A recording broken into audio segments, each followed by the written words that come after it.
Yo, how's everybody doing today? It's your boy Airboy, and today we're going to be taking a look at the MonsterArts 2014 Godzilla. Now, before I bought this guy, I had this guy, the 2014 NECA Godzilla. And what exactly is the difference between the two, you ask? Well, MonsterArts is known for making a higher quality, more posable figure with better paint apps and molded detail. However, they really pride themselves on that. So they put a really big price tag on it. Usually, these MonsterArts figures go for about $100 to $400, depending on which one you're getting. This one in particular goes for around $140, I think. So, unfortunately, I wasn't able to afford him, so I had to settle for second best. Now, don't get me wrong, the NECA version is amazing in its own right. Plenty of molded detail. I do love the black coloring, and though it's not as posable, you can still get a few decent poses out of the guy. But I digress. I wanted the nicer one, and sadly, due to the price range, it wasn't going to happen. Until I got lucky on eBay. Someone was selling him for less than $100. I figure this kind of quality, $60 is a steal, trust me. The only catch was no box. No box, no problem. And now I can remove this guy from my shelf and put this guy in his place. For those of you who don't know, Godzilla is the king of the monsters. He is the most well-renowned of all giant monsters to exist in the world of cinema. He originally got his start in the 1955 film. Did I say 55? I meant 54 film, Godzilla. Godzilla. There. The original black and white film from the 50s. Back in its day, this was revolutionary. I believe in Japan they called it Gojira. Fast forward quite a few decades later, and we got this, the 2014 Godzilla. Now, is it the best giant monster movie? No, but it does have its moments. Good enough that it is receiving a sequel within the following year, known as Godzilla, King of the Monsters. I'm pretty sure there are like 3 or 4 other films that have that title, but whatever. Anyway, let's take a closer look at the figure itself. Raise the camera. Take a look at that molded detail and natural looking coloring. You can see they did paint the eyes, which looks good, and the teeth.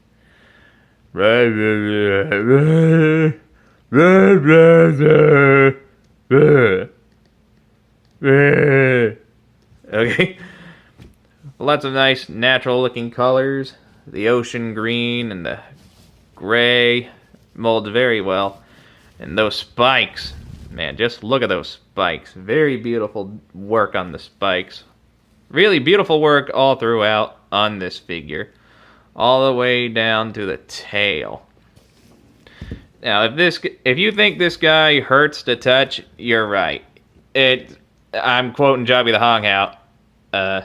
What the hell does he say? What does Javi say? Ow, shit? Yeah, I think that's it. Ow, shit. I actually hurt myself.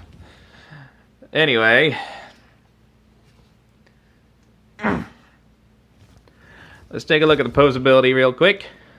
Everything is on ball joints as far as MonsterArts figures go.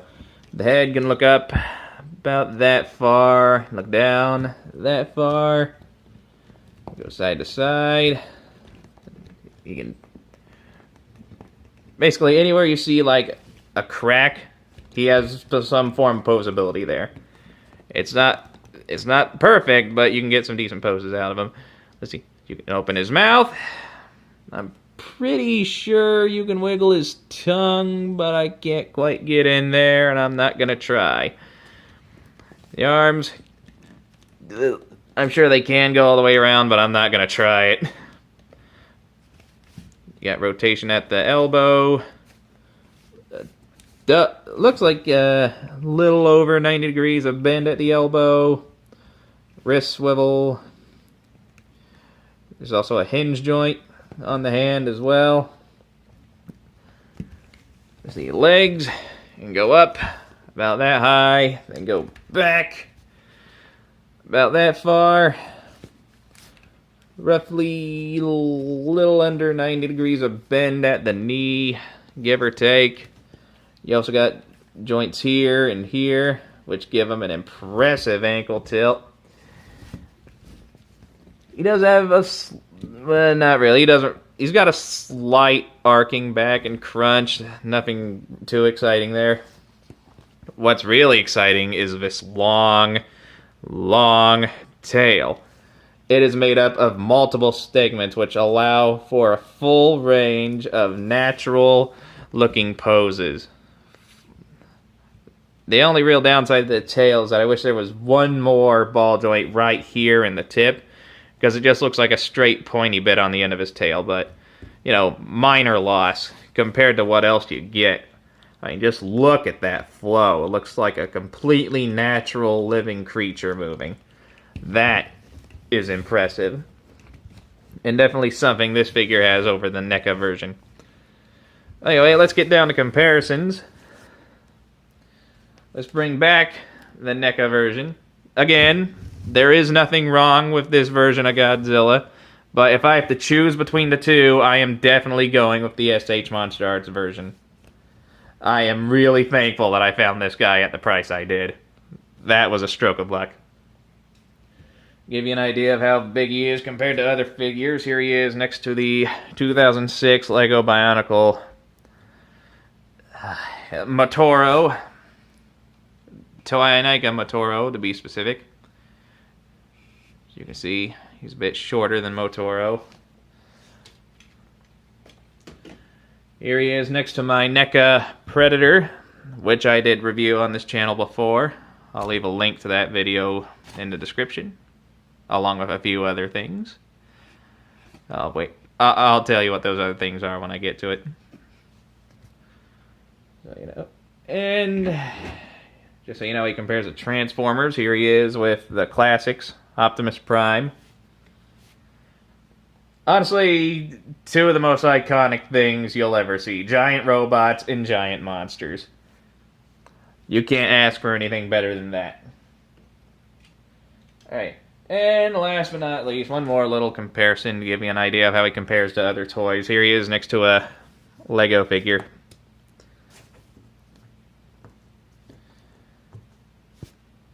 Yeah, Lego figure. Well, anyway, this guy stands at about... you know, hold on, let me straighten him out a little bit, make sure I got him at full height. Let's see, yeah. At full height, this guy stands at about 6.5 inches. And if you straighten him out and measure him from the tip of his nose to the end of his tail, he goes about, let me see here, I'm doing this right, 14.5 inches. So yeah, he's not the biggest figure, but he's definitely got a decent size to him for what he is, and he is a very high quality piece. If you can find it for a decent price, I would recommend getting it. I mean, yes, SH MonsterArts charges very steep prices, but what you're getting is a very high quality item. Now, under any other circumstances, would I have bought this figure at its full price? Maybe. If I had an idea of what it was like beforehand, I would have considered saving up and paying over $100 for this thing. I am definitely going to do that when the new figures come out for the next movie. That King Ghidorah, Rodan, Mothra, they all look amazing. If I can, I want to get them. If I can't get them, I will definitely be getting their NECA counterparts. So yeah, this has been the SH MonsterArts Godzilla. Honestly, probably one of the best pieces in my collection. Oh, I almost forgot. Now, initially, this figure, in its original packaging, does not come with any accessories, sadly, which is really the biggest issue with SH MonsterArts figures, the lack of accessories. However, if you're the kind of guy willing to invest a little more in their figures, like me, you can totally buy separate breath effect parts online. And I got lucky, and I found one that somewhat resembles his fire from the movie. I went ahead and attached it to a Bandai Tamashii stand. I believe the same company owns the figure as well. You just stick this end into the mouth, and boom! Look at that. That is beautiful. The only way that could be any better was if his spines were glowing blue. And I was thinking about... I'll probably end up bringing up my buddy who does custom paint jobs for figures and having him take a brush to those spines just to complete the effect, because that looks awesome. Well, anyway, this has been the SH MonsterArts Godzilla. Now, honestly, this is probably one of the best figures in my collection. I am definitely got to do what I can to make sure that it lasts.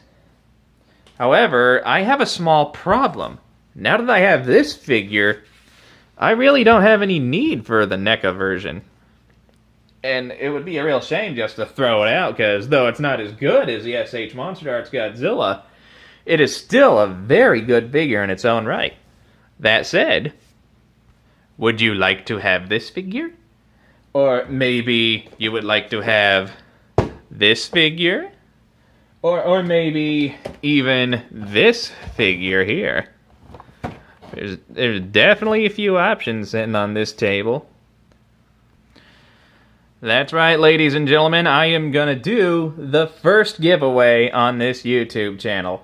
You have a chance to win not only one of these 3 figures, along with their original packaging, but you also have a chance to win one of the movies they're from. That's right. You have a chance of winning a Predator figure with a copy of the Predator, the new Bumblebee figure with a copy of the original Transformers movie by Michael Bay, or this awesome NECA Godzilla with a copy of Godzilla. How about that? Now, here are the rules for the contest. Number 1, I am not shipping outside of the U.S. If you want to win these items, you have to be living in the continental U.S. I refuse to ship to anywhere else other than the U.S., basically. Rule number 2, you have to click the link in the description that will take you to my Twitter page. You have to follow that Twitter account. That also counts as an entry. Hold on, I'm getting ahead of myself. Yeah, that's an entry. But no, that doesn't count as an entry. You just got to go to my Twitter page and like it. And the third thing you got to do is you got to go to the specific tweet I post about this contest. I'll put that in the description as well. And you got to retweet the tweet and post in the comments below which figure in the movie do you want. Do you want the Predator movie with the Predator figure, the Godzilla movie with the Godzilla figure, or the Transformer with the Transformer movie? You got to let me know in the comments section of the tweet. I will post links to everything you need to go. So, everything you need. So, those are the rules. You have to live in the U.S.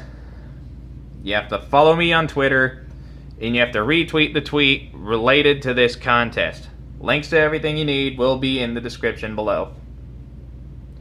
And yeah, that's pretty much it for this video. I will catch you all later, and I wish the best of luck to those of you who enter the contest.